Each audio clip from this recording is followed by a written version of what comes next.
أعوذ بالله من الشيطان الرجيم بسم الله الرحمن الرحيم قل بفضل الله وبرحمته فبذلك فليفرحوا هو خير مما يجمعون صدق اللہ العظیم۔ انتہائی مبارکباد میں پیش کرتا ہوں مولانا شیخ غنی صاحب کو کہ ان کے بچے نے ان کی زندگی میں اور انہی سے قرآن مجید پڑھا۔ یہ بڑی سعادت کی بات ہے، بڑی خوشی کی بات ہے۔ میں سمجھتا ہوں کہ اس سے بڑھ کر انسان کی زندگی میں خوشی کی کوئی بات نہیں کہ اس کی اولاد اس کی زندگی میں قرآن مجید پڑھے، اس لیے کہ یہ سب سے بڑی نعمت ہے۔ اس سے بڑی نعمت اللہ کے خزانوں میں بھی کوئی نہیں ہے۔ اور فرمایا قل بفضل اللہ وبرحمتہ فبذلک فلیفرحوا هو خیر مما یجمعون، کہ نبی صلی اللہ علیہ وسلم آپ اپنی امت کو بتا دیجئے کہ یہ اللہ کا فضل ہے۔ یہ قرآن کیا ہے؟ اللہ کا فضل ہے۔ قرآن اور سنت کی اصطلاح میں فضل کہتے ہیں دنیاوی نعمتوں میں سے سب سے بڑی نعمت ہے۔ تو قرآن فضل بھی ہے، اور فرمایا وبرحمتہ، یہ اللہ کی رحمت بھی ہے، یعنی اخروی نعمتوں میں بھی سب سے بڑی نعمت ہے۔ فبذلک فلیفرحوا، اس پر خوش ہونا چاہیے۔ یہ نعمت اگر کسی کو مل جائے تو اسے خوشی کا اظہار کرنا چاہیے۔ وجہ کیا ہے؟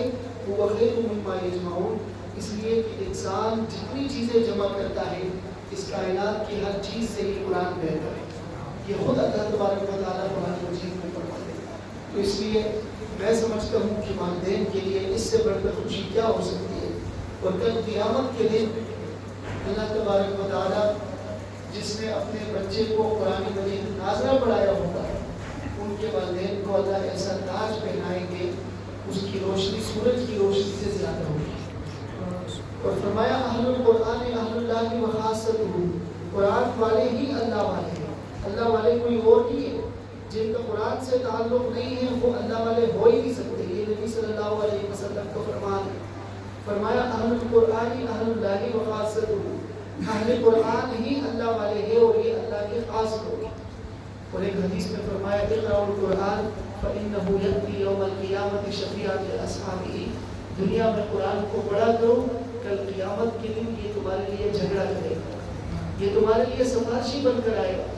اور حدیث میں آتا ہے کہ انسان کو جب قبر کے اندر رکھا جاتا ہے تو اس وحشتناک جگہ میں جہاں اندھیرا ہے، جہاں کیڑے اور مکوڑے ہیں، انسان کو اب وہاں ضرورت ہوتی ہے کہ کوئی آ کر اسے تسلی دے، اس کا حوصلہ بڑھائے۔ تو ایک خوبصورت شکل میں ایک فرشتہ آتا ہے، ایک انسان آتا ہے خوبصورت نوجوان کی شکل میں، اور وہ اسے کہتا ہے کہ تسلی رکھ، میں تیرا ساتھی ہوں، تا قیامت میں تیرے ساتھ رہوں گا۔ اور حدیث میں آتا ہے کہ وہ سورہ ملک ہے جو انسان پڑھتا ہے، یہی نوجوان کی شکل میں انسان کے ساتھ وہ قبر میں ہوتا ہے۔ تو پھر پورا قرآن اس لیے یہ دنیاوی لحاظ سے بھی اللہ کی سب سے بڑی نعمت ہے، اور اخروی لحاظ سے بھی اللہ کی سب سے بڑی نعمت ہے۔ تو اس لیے ہمیں خود بھی چاہیے کہ ہم بھی قرآن مجید کے ساتھ اپنے تعلق کو مضبوط رکھیں، اپنے بچوں کو قرآن مجید پڑھائیں۔ اور خیرکم من تعلم القرآن وعلمہ، اللہ کے نبی صلی اللہ علیہ وسلم نے فرمایا کہ سب سے بہتر انسان وہ ہے جو قرآن سیکھے اور دوسروں کو قرآن سکھائے۔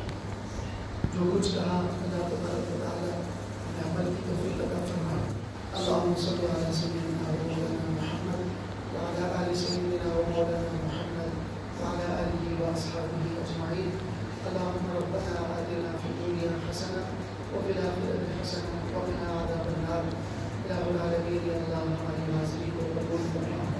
الہ العالمین یا اللہ یہ قرآن کی مجلس ہے، ختم قرآن کی مجلس ہے، اور حدیث میں آتا ہے کہ قرآن کی مجلس کو فرشتے آسمانوں تک ڈھانپ لیتے ہیں۔ یقیناً یہاں پر فرشتے موجود ہیں جو کچھ دیر کے بعد اللہ کے یہاں حاضر ہوں گے اور ہمارے حق میں وہ فرشتے گواہی دیں گے۔ الہ العالمین یا اللہ ہمارے یہ عمل اپنی بارگاہ میں قبول فرما دیں۔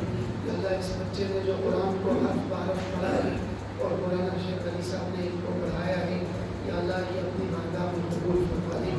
یا اللہ اپنی شان کے مطابق ان کو اجر نصیب فرما دیں۔ اس بچے کو قرآن مجید کا عالم بنا دیں، اپنے دین کا خادم و سپاہی بنا دیں۔ داعی اور مبلغ بنا دے الہ العالمین. یا اللہ دنیا کو قرآن کی طرف دعوت دینے والا بنا دے, اس عمل کو اپنی بارگاہ میں قبول فرما دے. یا اللہ اس قرآن کی برکت سے ہم سب کی پریشانیوں کو دور فرما دے, ہم سب کو چین عافیت راحت سکون والی زندگی نصیب فرما دے, ہمیں بھی قرآن سے مضبوط تعلق نصیب فرما دے. الہ العالمین جتنے بیمار ہیں سب کو شفا نصیب فرما دے. یا اللہ دنیا اور آخرت میں ساری بلائیاں نصیب فرما دے, تمام شرور اور فطروں سے یا اللہ ہم سب کی حفاظت فرما دے. یا اللہ اس قرآن ختم قرآن کی برکت سے ہم سب کے والدین عزیز اور قابل رشتہ دار جو اس دنیا سے جا چکے ہیں, یا اللہ سب کی بخشش و مغفرت فرما دے, سب کو جنت الفردوس میں اعلیٰ مقام نصیب فرما دے. جو موجود ہے یا اللہ سب کو عافیت چین راحت سکون والی زندگی نصیب فرما دے, ہر طرح کی پریشانیوں سے محفوظ فرما دے. اپنی فرمان برداری والی زندگی ہم سب کو نصیب فرما دے, اپنی نافرمانی سے یا اللہ ہم سب کی حفاظت فرما دے. یا اللہ شیخ علی صاحب کے گھر پر اپنی خصوصی رحمتیں اور برکتیں نازل فرما دے. اس پورے محلے پر یا اللہ اس قرآن کی برکت سے اپنی خصوصی رحمتیں اور برکتیں نازل فرما دے. ہم میں سے جس کی بھی نیک جائز تمنا ہے یا اللہ پوری فرما دے. تو ہم سے زیادہ ہماری حاجات کو جانتا ہے, یا اللہ ہماری حاجات کو پورا فرما دے. صلی اللہ تعالیٰ علی خیر خلقہ محمد وعلی آلہ وصحبہ اجمعین. مبارک شو.